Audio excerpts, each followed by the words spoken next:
Finally, the Galaxy S8 and S8 Plus are here. And for me, in my opinion, they look like they're the best smartphones made by Samsung, period. But earlier this week, I had a chance to have a hands-on time with the Galaxy S8 and S8 Plus.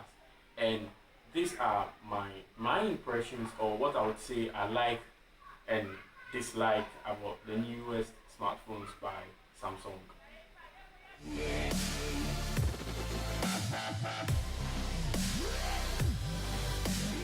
Yeah, so when you pick up the Galaxy S8 or the S8 Plus, first thing you notice is the great bezel display.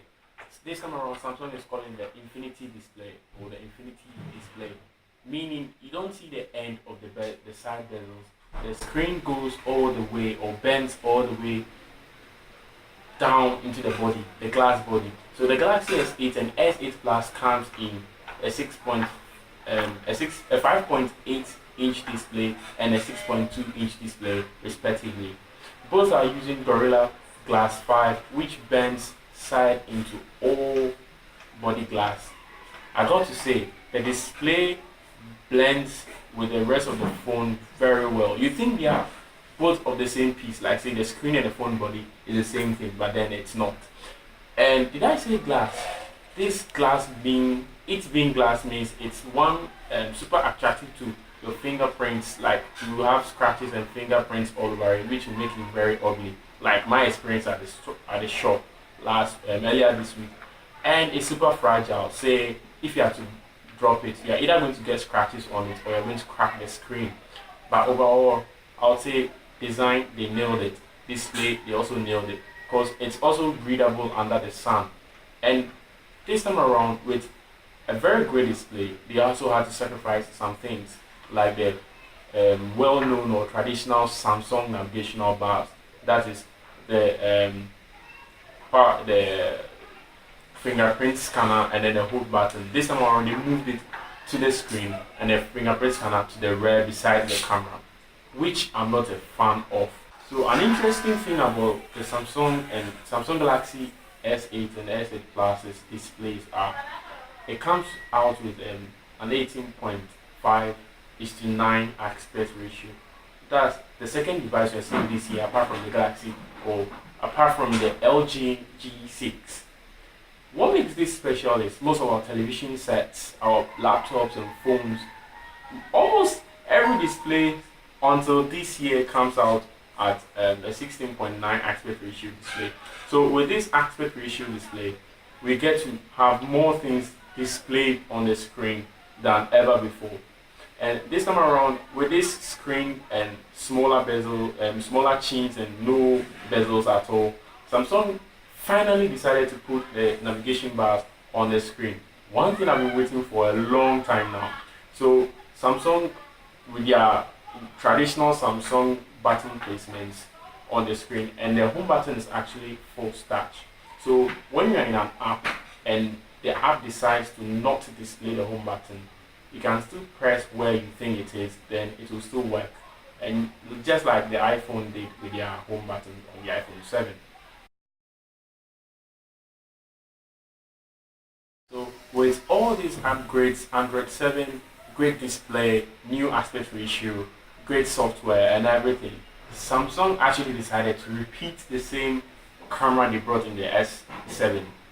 Because everyone was saying the S7 had one of the best smartphone cameras of last year, they still thought they could bring it this year. So they decided, okay fine, let's put in the 12 megapixel of the S7 into the S8 and S8 Plus, and it will be great. And this time around, it comes with an aperture of 1.7 and autofocus and some other stuff. And the front camera is where they did a real improvement. 8 megapixel with autofocus and some other nice features. If you get a chance to have your hands on this device, you would like it. And software, it comes with Android 7 out of the box, and it's very great. Saying Android 7, seeing how Android has grown so far, is Android 7 with a Samsung scheme with Bixby. So Bixby is Samsung's version of Google Assistant. I've not written anything about it. So Bixby is Samsung's version of Google Assistant. So my question is, why would Samsung waste a lot of time to create something Google has already done? and they want to beat Google with it. So Bixby for now, or as at when I tried my hands on, has no support for voice search. And if you ask me, I would say Bixby is to have you use more of Samsung services than that of Google services. And Bixby learns over time. So the more you use Bixby, the more you use your phone, the more Bixby gets to display valuable information for you. And I like what they did to Bixby and the camera. You can actually find a button for Bixby in their camera app, and anything you shoot at, like let's say anything appearing through your viewfinder, then you tap the Bixby button. Bixby can tell you, identify and tell you what it is or where you can buy it. So in my case, I was showing it to the bigger X8 Plus, and it gave me the price or where I could buy some. Even though the location wasn't as even a mile closer to me, but it was still relevant because it was giving me where I could buy it, and I can also buy it online. Bixby, yeah. So in terms of specs, both Galaxy 8 and the Galaxy S8 Plus are hitting us at 4 gig with octa-core processor, and then they are the first device actually shipping with a Qualcomm Snapdragon 835. They are also the first devices shipping out with Bluetooth 5.0. What is exciting about Bluetooth 5.0? I'll leave a link in the description below, or you can type on the I here. You can tap on the I button here to see the link. It will take you to, it will give you, tell you what is new about Bluetooth 5.0.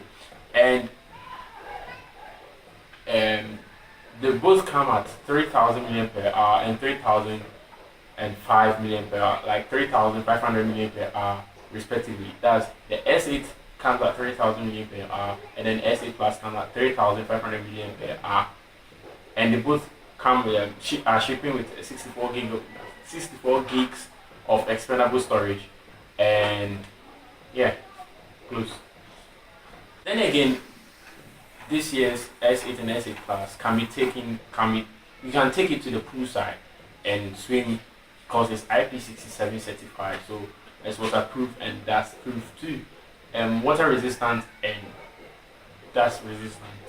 But one thing I don't like about this phone is the placement of the fingerprint scanner. In my 1 hour experience with this phone, I find myself accidentally tapping the camera, which means I'll be having the camera being like covered with my fingerprint or making it uglier. In the description below, I'll leave a link for a debrand scheme that kind of gives you a little bit of grip for your phone, and also they've elevated the camera bump and the fingerprint sensor, so the camera bump has come a little bit up. And speaking of camera bumps, last year's S7 had a camera bump which made it very ugly from behind, but this year Samsung decided to address that issue, so it's in, which makes it neat. So my only problem is the camera, the fingerprint sensor. They could have brought it a little bit to the down. In the Galaxy S8 Plus, if you have small hands or even bigger hands, palms like mine, I still have to use 2 hands to use it. It's a 2-hand phone, and you can see it in the commercial. Even the guy in the commercial used the 2 hands. So I don't know why I, a regular user, should use 1 hand. So in the S8 it's okay. The S8 is quite okay. I use 1 hand, but then I have problems with my touching the camera accidentally. And Bixby, I don't think I'll be using Bixby more often, so I don't like Bixby too. And for some time there was an app that allows users to remap the Bixby button to any other app they like. So I was thinking of using it for maybe the Google Assistant or Google app, but then Samsung patched those bugs or those holes or whatever that was allowing users to be able to remap.